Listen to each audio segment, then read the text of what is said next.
Hello students, welcome to Bind Edutech class. Last video में हम लोगों ने स्टार्ट किया था क्लास 12th का यूनिट 11 और हमारा टॉपिक मार्केटिंग मैनेजमेंट। ओके, तो लास्ट वीडियो में हम लोगों ने डिस्कस किया था मीनिंग ऑफ मार्केट का मीनिंग क्या है, and after that meaning of marketing. दोनों के मीनिंग को हम लोगों ने डिस्कस कर लिया।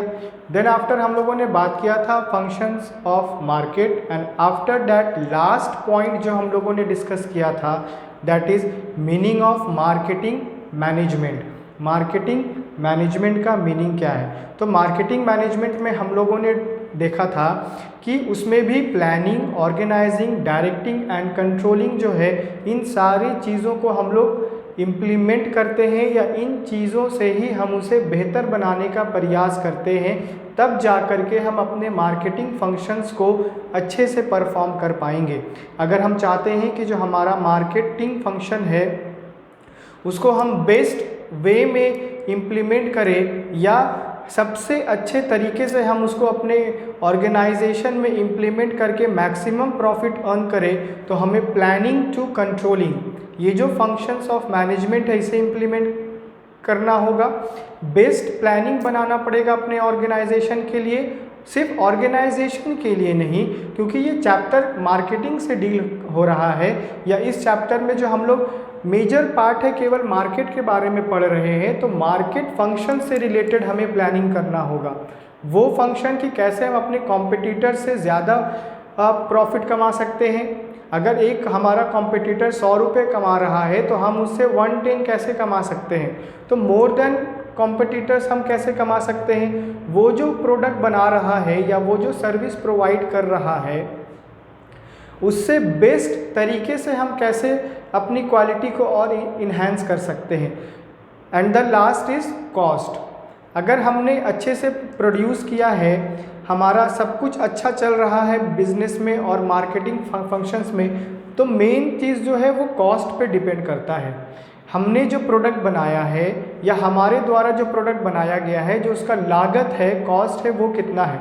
क्या हमारे कॉम्पिटिटर से ज़्यादा प्राइस हमने रखा है, या मार्केट में जितना प्राइस का प्रोडक्ट अवेलेबल है क्या उससे ज़्यादा हमारा लागत लगा है। तो इन चीज़ों को भी हमें ध्यान रखना होगा। अगर हमने प्राइस पर फोकस नहीं किया है या कॉस्ट पर फोकस नहीं किया है और जो हमारा प्राइस है वो इंक्रीज़ करता चला जा रहा है या बहुत ज़्यादा हमने लागत लगा दिया है, तो हम कह सकते हैं कि जो हमारा अर्निंग होगा या जो हम प्रॉफिट कमाएंगे शायद उतना नहीं कमा पाएंगे जितना हम लोगों ने सोचा है। एंड आफ्टर दैट प्लानिंग के बाद हम ये देखेंगे कि जो अब प्लानिंग हम लोग ने कर लिया मार्केटिंग से रिलेटेड कि हमें अपने ऑर्गेनाइजेशन से रिलेटेड मार्केटिंग फंक्शंस क्या क्या परफॉर्म करना है, कैसे हम स्ट्रैटेजी बनाएंगे, कैसे हम उसे इम्प्लीमेंट करेंगे। देन प्लानिंग के बेस पर हम लोग ऑर्गेनाइजिंग करेंगे या ऑर्गेनाइज करेंगे उन सारी चीज़ों को जो हमें हेल्प करेगा मार्केटिंग फंक्शन में।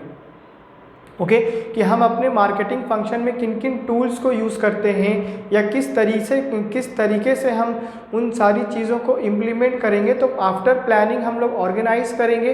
देन अगर हमने ऑर्गेनाइज कर लिया है एंड आफ्टर दैट हम उसे डायरेक्शन प्रोवाइड करेंगे।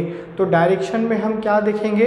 डायरेक्शन में हम उन सारी चीज़ों को राइट पाथ प्रोवाइड करेंगे, राइट डायरेक्शन प्रोवाइड करेंगे, जिसके थ्रू हम अपने गोल यानी जो हमारा टारगेट है हम उस टारगेट तक रीच कर पाए। तो टारगेट तक रीच करना विथ मिनिमम कॉस्ट या मैक्सिमम या ऑप्टिमम यूटिलाइजेशन ऑफ रिसोर्सेज, है ना। तो ये कैसे होगा? ये राइट डायरेक्शन से होगा। ओके, तो मार्केटिंग फंक्शन में हम देखते हैं कि बहुत सारी कंपनीज है वो स्ट्रेटजी बनाती है और बनाना भी चाहिए अगर मार्केट में सरवाइव करना है। तो हमें अगर राइट डायरेक्शन नहीं पता होगा अपने ऑर्गेनाइजेशन का, क्या हम सही से सारी चीज़ों को इम्प्लीमेंट कर पाएंगे? बिल्कुल नहीं। देन द लास्ट हमने डिस्कस किया था अबाउट कंट्रोलिंग में हम लोगों ने देखा कि कैसे हम चीज़ों को एक्चुअल परफॉर्मेंस को प्लान परफॉर्मेंस से कंपेयर करते हैं और रीजंस फाइंड आउट करते हैं अगर हमने कुछ मिस्टेक किया है। ओके अगर हमने प्लानिंग को बहुत अच्छे से बनाया है और या ऑर्गेनाइज हमने सारी चीज़ों को अच्छे से किया है, डायरेक्शन भी राइट हमने प्रोवाइड किया है, बट इसके बावजूद अगर हमें कंट्रोलिंग में कहीं ना कहीं हम लूज़ हो गए हैं या हमने ढिलाई दे दिया है, तो जब हम कंपेयर करेंगे और उसमें कोई रीज़न फाइंड आउट होगा तो उसी समय हम लोग रेक्टिफाई करेंगे, वहीं पर रुक करके हम लोग उस चीज़ को सुधारेंगे, सही करेंगे और वो चीज़ फ्यूचर में रिपीट नहीं हो, इसके लिए हम लोग कंट्रोलिंग को सही तरीके से इम्प्लीमेंट करेंगे ताकि जो उसके अलावा 4 फंक्शंस और है वो सही से परफॉर्म हो पाए। क्योंकि ये जो एक साइकिल की तरह घूमता है, मैंने आपको यूनिट 1 में बताया था कि जब हम मार्केटिंग मैनेजमेंट के फंक्शंस के बारे में डील कर रहे थे तो सबसे पहले हम लोग क्या बनाते थे उसमें, प्लानिंग के बाद उसको क्या करते थे,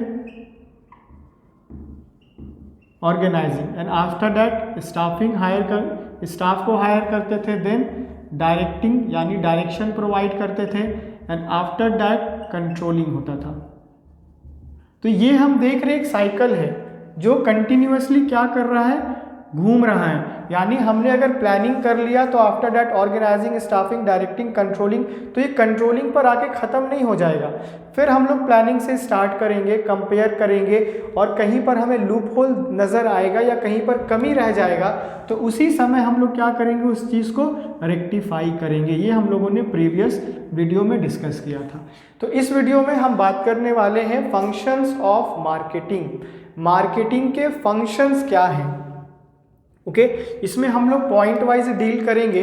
पहला पॉइंट बोलता है gathering and analysing market information. सबसे पहले क्या करना है, गैदर करना है यानी कलेक्ट करना है। किस चीज़ को कलेक्ट करना है, तो मार्केट के इंफॉर्मेशन को कलेक्ट करना है। ओके फॉर एग्जाम्पल अगर एक स्टूडेंट है और वो अभी क्लास 12th में गया है तो उसे सबसे पहले क्या करना चाहिए, उसे सबसे पहले फाइंड आउट करना चाहिए कि हमारे सब्जेक्ट्स क्या क्या हैं। ओके उसने सब्जेक्ट्स का इंफॉर्मेशन क्या करना है, गैदर करना है। जब उसे पता हो गया कि मेरे 5 सब्जेक्ट है और उसके बाद उसे फाइंड आउट करना है कि सिलेबस क्या है इसका, हमें टॉपिक कौन कौन से पढ़ने हैं।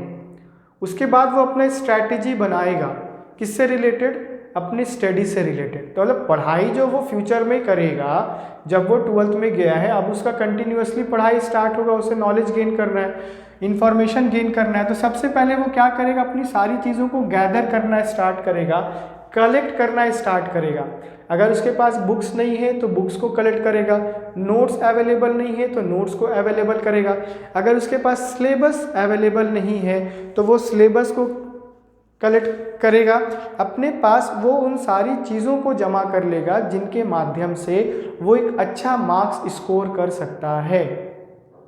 उसी प्रकार अगर हम मार्केटिंग फंक्शंस की बात करते हैं तो मार्केटिंग फंक्शन में जो सबसे प्राइम चीज़ हम करने वाले होते हैं या हमें करना चाहिए या एक बिजनेसमैन को करना चाहिए वो है इंफॉर्मेशन को गैदर करना। ओके क्योंकि अगर वो इंफॉर्मेशन को गैदर नहीं करेगा या कलेक्ट नहीं करेगा, क्या वो इस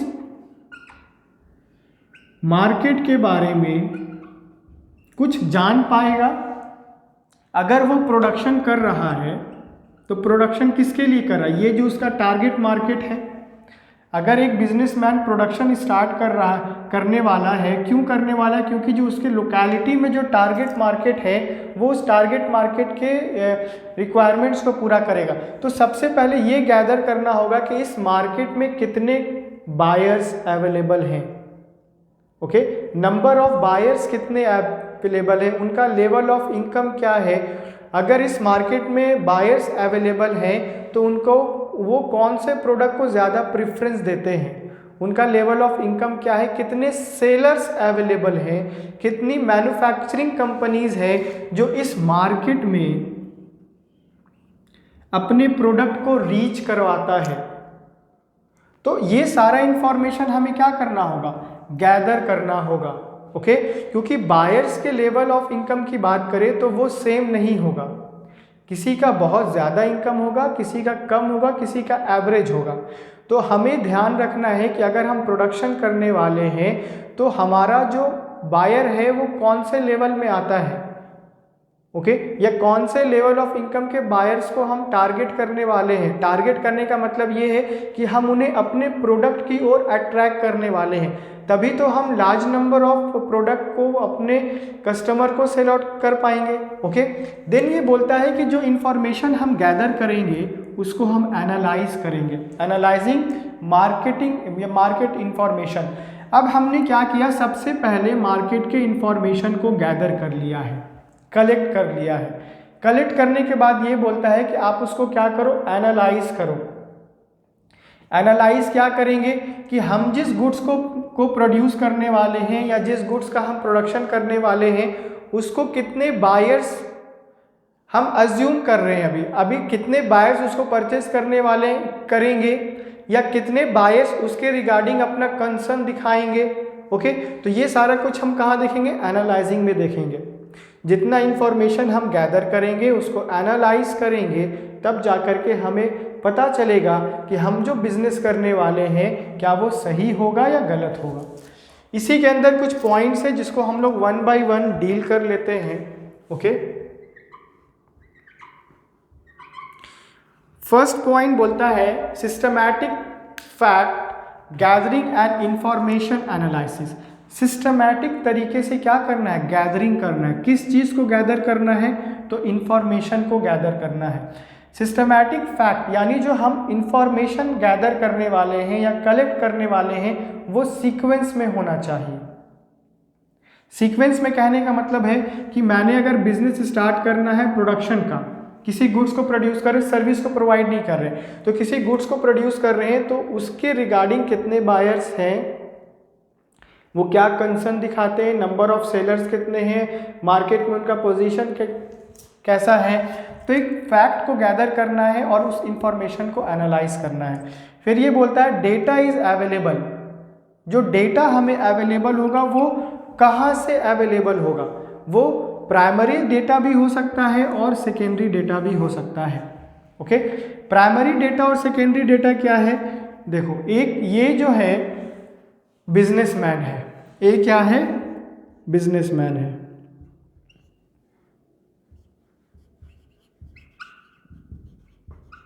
बिजनेसमैन, ये अगर ए खुद मार्केट विजिट करता है, नंबर ऑफ कस्टमर से ये इंटरैक्ट करता है, नंबर ऑफ कस्टमर के घर जाकर के विजिट करता है, तो ये जो डेटा अपने पास कलेक्ट करेगा ये प्राइमरी डेटा कहलाएगा। क्योंकि प्रोड्यूसर या बिजनेसमैन और कंजम्पशन जो करने वाला है डैट इज कस्टमर, इन दोनों के बीच में कोई भी मिडिल मैन या इंटरमीडिएटरीज नहीं है, ओके। अगर नहीं है तो जो इंफॉर्मेशन गैदर हो रहा है मिस्टर ए के पास वो प्राइमरी डेटा कहलाएगा। सेकेंडरी डेटा ये है कि हम किसी और सोर्सेस के थ्रू वो इंफॉर्मेशन गैदर कर रहे हैं या वो इंफॉर्मेशन हम कलेक्ट कर रहे हैं। अब हम बात करते हैं प्राइमरी की, तो प्राइमरी में जो हम डेटा कलेक्ट करेंगे उसमें मिस्टेक्स होने का चांसेस कम होगा, मार्केट का हमें एक्यूरेट इंफॉर्मेशन प्राप्त होगा, वो इंफॉर्मेशन जो हम खुद जा कर के कस्टमर से प्राप्त करेंगे, क्योंकि जो हमारा बिजनेस है वो किससे रिलेटेड है, कस्टमर के नीड से रिलेटेड है, कस्टमर के वांट से रिलेटेड है। क्योंकि एट द एंड जब गुड्स का प्रोडक्शन होगा तो उसे कंज्यूम कौन करेगा, कस्टमर करेगा। जो हमारा टारगेट मार्केट है, इसी टारगेट मार्केट में जितने भी कस्टमर्स होंगे वही तो इस चीज़ को कंज्यूम करेंगे। सेकेंडरी डेटा में हम जो इंफॉर्मेशन कलेक्ट करते हैं वो किसी ना किसी माध्यम से करते हैं, ओके। फॉर एग्जाम्पल अगर हम इंटरनेट यूज़ करते हैं तो ये भी सेकेंडरी डेटा में यूज़ होगा, क्योंकि हम खुद तो विजिट नहीं कर रहे हैं, किसी और ने सर्वे किया, वहाँ पर उसने फैक्ट को फीड किया, तब हम उसको पढ़ रहे हैं। या हम एक रिप्रेजेंटेटिव अपना सेंड करेंगे उस पर्टिकुलर एरिया में और हमारा रिप्रेजेंटेटिव जाएगा, इंटरैक्ट करेगा नंबर ऑफ बायर से, नंबर ऑफ कस्टमर से, उनके टेस्ट के बारे में उनसे पूछेगा, उनके प्रेफरेंस के बारे में पूछेगा, उनका लेवल ऑफ इनकम पूछेगा। मार्केट में अगर उस तरीके का और सब्स्टिट्यूट प्रोडक्ट अवेलेबल है वो उस प्रोडक्ट में और क्या चाहते हैं, है ना।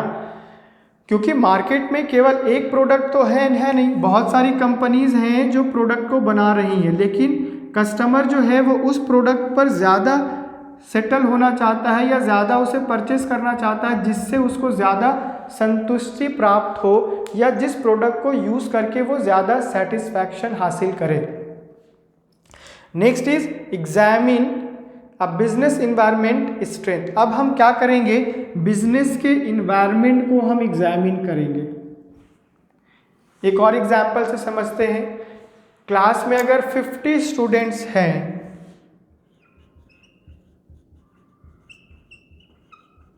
तो क्या 50 स्टूडेंट्स का लेवल जो सेम होता है?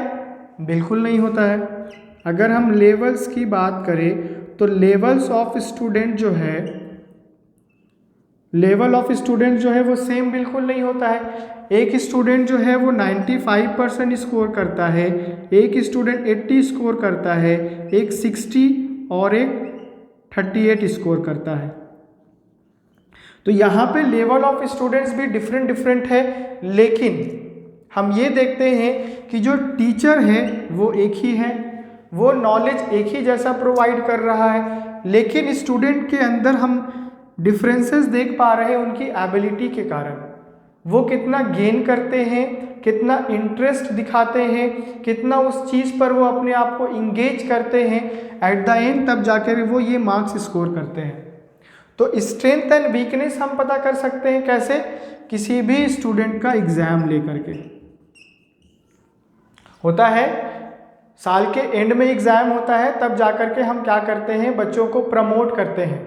तो प्रमोट करने का भी एक क्राइटेरिया है कि हम कौन से बच्चे को प्रमोट करेंगे और कौन से स्टूडेंट को हम प्रमोट नहीं करेंगे। ये भी हम लोगों ने क्या बना दिया है, क्राइटेरिया बना दिया है।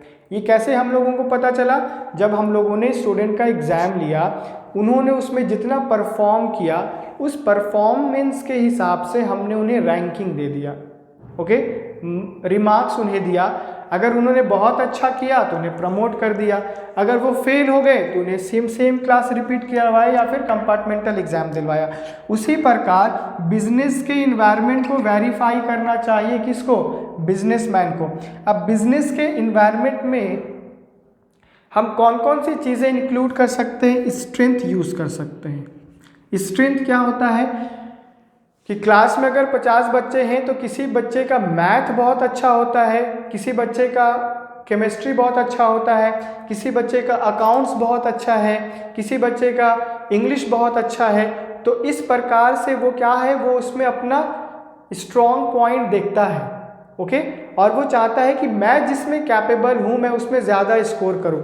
उसी प्रकार अगर हम बिजनेस रन करते हैं तो बिजनेस में देखना है कि स्ट्रेंथ पॉइंट क्या है,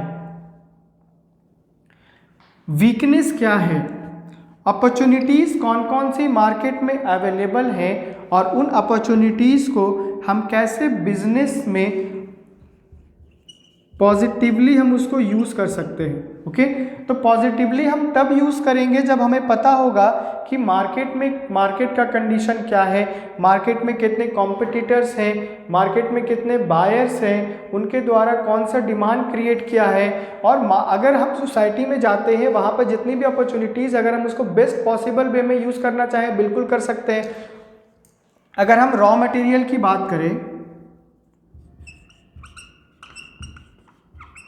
रॉ मटेरियल जो है वो सोसाइटी में अवेलेबल होता है। ऐसा तो है नहीं कि ए के लिए अवेलेबल है और बी के लिए अवेलेबल नहीं है, सी के लिए अवेलेबल है और डी के लिए अवेलेबल नहीं है। अगर ए बिजनेस करना चाहता है तब भी वो ये रॉ मटेरियल यूज़ कर सकता है, बी करना चाहता है तब भी कर सकता है, सी और डी भी चाहता है तो ये रॉ मटेरियल यूज़ कर सकता है। लेकिन उस रॉ मटेरियल को वो कैसे पॉजिटिवली यूज़ करेगा या बेस्ट तरीके से वो कैसे उसे यूज़ करके उससे मैक्सिमम प्रॉफिट अर्न कर सकता है, ये डिपेंड करता है किस पे? बिजनेसमैन पर और बिजनेस के इन्वायरमेंट पे। बिजनेस का इन्वायरमेंट कभी हमारे बिजनेस के फेवर में होता है, कभी अगेंस्ट में होता है। वो डिपेंड करता है कि हम कौन से फैक्टर से इन्फ्लुएंस हैं। हम लोगों ने यूनिट 3 में बिजनेस इन्वायरमेंट के बारे में पढ़ा है, इंटरनल फैक्टर्स के बारे में पढ़ा है, एक्सटर्नल फैक्टर्स के बारे में हम लोगों ने पढ़ा है। इंटरनल फैक्टर्स की बात करें तो उसमें आपके जो बिजनेस से रिलेटेड लोग होंगे वो होंगे, है ना। और एक्सटर्नल की बात करते हैं तो पॉलिटिकल है, इकोनॉमिकल है। तो इन सारी चीज़ों को का जो प्रभाव है वो बिजनेस पे कैसे पड़ता है ये भी डिपेंड करता है। पॉलिटिकल पावर है वो कैसे इन्फ्लुएंस कर सकता है। देन द लास्ट पॉइंट ये बोलता है identifying customer needs and desire. सब पहले क्या आइडेंटिफाई करना चाहिए कि हमारे पास कस्टमर्स कितने अवेलेबल। अगर हम इस मार्केट की बात करें तो इस मार्केट में कितने कस्टमर्स अवेलेबल हैं, उनका नीड्स क्या है, उनका डिज़ायर्स क्या है। अगर हम प्रोडक्शन करना चाहते हैं जिस प्रोडक्ट का और उस मार्केट में जितने भी बायर्स अवेलेबल हैं वो उस प्रोडक्ट को ज़्यादा वैल्यू नहीं देते या वो उस प्रोडक्ट को उतना प्रायोरिटी नहीं देते या वो उनके नीड्स या डिज़ायर के अंडर नहीं आता है, क्या वो उसे परचेस करेंगे? So the answer is no, purchase नहीं करेंगे। तो आइडेंटिफाई करना होगा जितने भी कस्टमर्स हैं उनका नीड क्या है।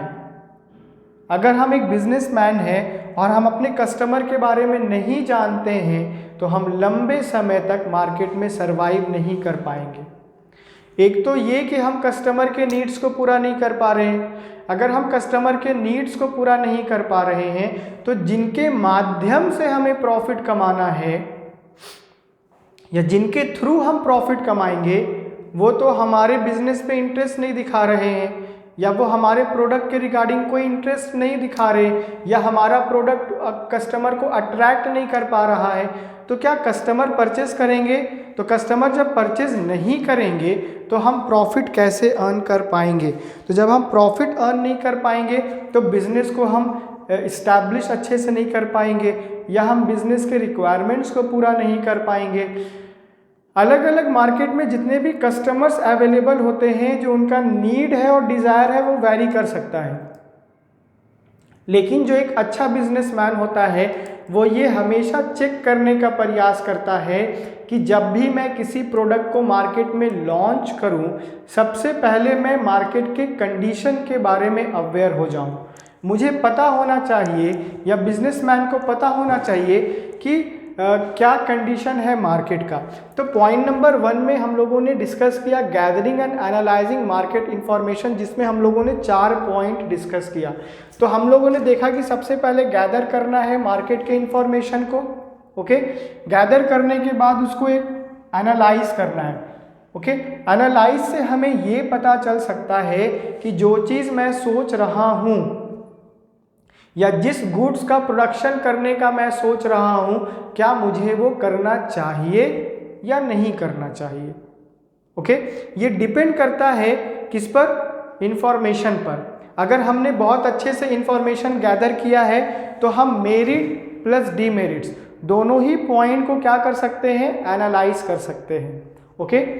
Point number 2 is marketing planning. Point number 2 बोलता है कि मार्केटिंग प्लानिंग करना होगा। अब ये क्या डिफाइन करता है? Aim to develop a complete marketing plan. ये बोलता है कि जब आप बिजनेस करना चाहते हो या बिजनेस स्टार्ट करना चाहते हो तो सबसे पहले आप मार्केटिंग के रिगार्डिंग प्लानिंग करो, ओके। अगर हमने सब कुछ कर लिया और प्लानिंग ही नहीं किया, क्या हम मार्केट में सरवाइव कर पाएंगे? या हमारे पास कोई स्ट्रैटेजी होगा, कोई प्लानिंग होगा कि कौन से स्टेप के बाद कौन सा स्टेप लेना है? बिल्कुल नहीं, क्योंकि हम सारी चीज़ें कहाँ मेंशन करते हैं? तो प्लान में मेंशन करते हैं, प्लानिंग में मेंशन करते हैं। तो जब हमारे सामने या हमारे पास कोई प्लान नहीं होगा तो हमें समझ नहीं आएगा कि हमें क्या करना है। फॉर एग्जाम्पल हमने प्रोडक्शन कर लिया, अब प्रोडक्शन करने के बाद क्या करना है ये नहीं पता है, और प्रोडक्शन करना भी है तो उसमें रॉ मटेरियल क्या यूज़ करना है, स्टाफ्स को कैसे हम हायर करेंगे, टेक्नोलॉजी हम कौन सा यूज़ करेंगे। तो ये सारा चीज़ हम कहाँ मेंशन करते हैं? ये सारा कुछ हम मेंशन करते हैं अपने प्लानिंग में। तो पॉइंट नंबर ये बोलता है कि आपके पास एक कंप्लीट मार्केटिंग प्लान होना चाहिए। कंप्लीट कहने का यही तात्पर्य है कि आप जब स्टार्ट करने वाले होगे उससे पहले आपके पास एक आपका अपना प्लान होना चाहिए।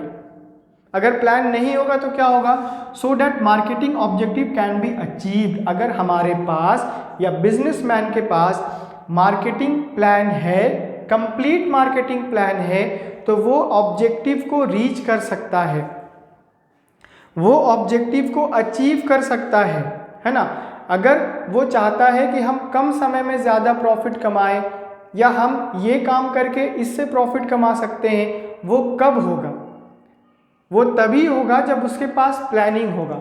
एक और एग्जाम्पल के माध्यम से हम समझने का प्रयास करते हैं। फॉर एग्जाम्पल, अगर एक स्टूडेंट है, उसने बोला है कि मुझे 95% मार्क्स स्कोर करना है, क्या केवल बोल देने से वो स्कोर कर लेगा 95% मार्क्स? नहीं करेगा। क्या करना होगा उसे पूरा प्रिपरेशन करना होगा।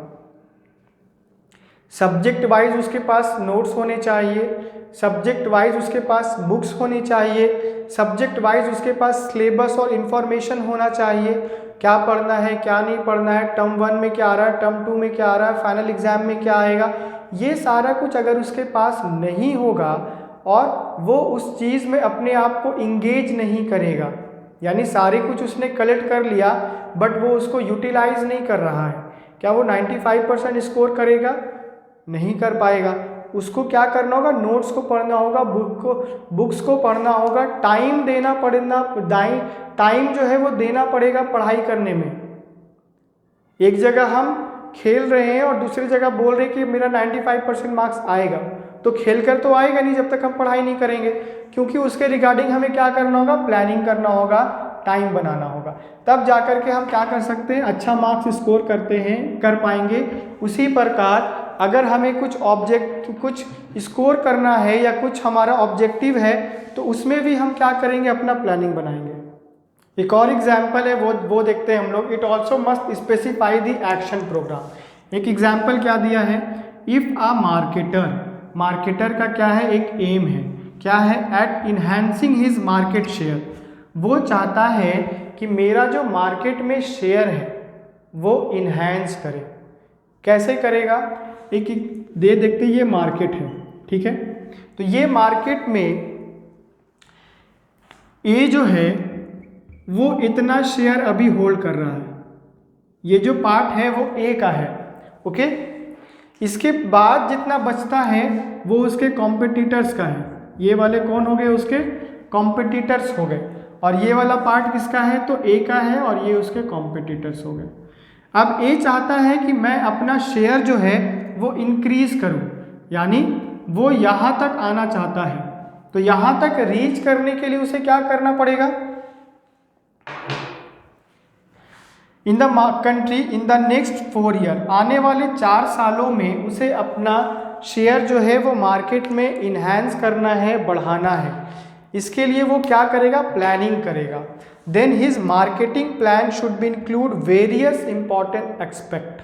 तो जब वो मार्केटिंग के से रिलेटेड प्लानिंग करेगा, प्लान बनाएगा, तो वो उन सारी चीज़ों को इंक्लूड करेगा जो उसके इन्हेंसमेंट के लिए या उसको इन्हेंस करने के लिए हेल्प प्रोवाइड कर सकता है। Plan for increasing level of production, promotion of product etcetera. जब वो बोलता है कि मुझे आने वाले 4 सालों में मार्केट में जो शेयर है उसमें ग्रो करना है या अपना जो परसेंटेज है उसको बढ़ाना है, तो वो हम कैसे बढ़ा पाएंगे, हम पूरे मार्केट के कस्टमर्स के डिमांड को ध्यान में रखेंगे और ये इंश्योर करेंगे कि जो जितने भी मैक्सिमम कस्टमर्स हैं वो हमारे प्रोडक्ट को यूज़ करें। तो प्रोडक्शन टाइम पर करना होगा, विद अच्छी क्वालिटी का करना होगा, प्राइस हमें उसी मार्केट के लेवल का रखना पड़ेगा जिसमें हम ये देख पाएंगे कि कस्टमर जो है वो उस परचेज कर पाए उस प्रोडक्ट को, और प्रमोशन करने में हमें बहुत सारी चीज़ों को इंक्लूड करना पड़ेगा कि जिससे हम अपने लार्ज नंबर ऑफ कस्टमर को अट्रैक्ट कर पाए, ओके।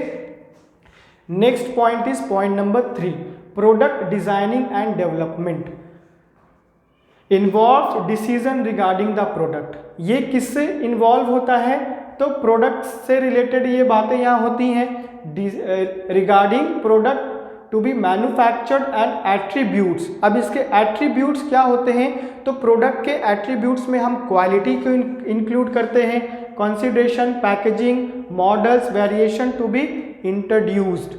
ओके, देन ये बोलता है done by anticipating customer need and developing new product और improving existing product to satisfy these needs.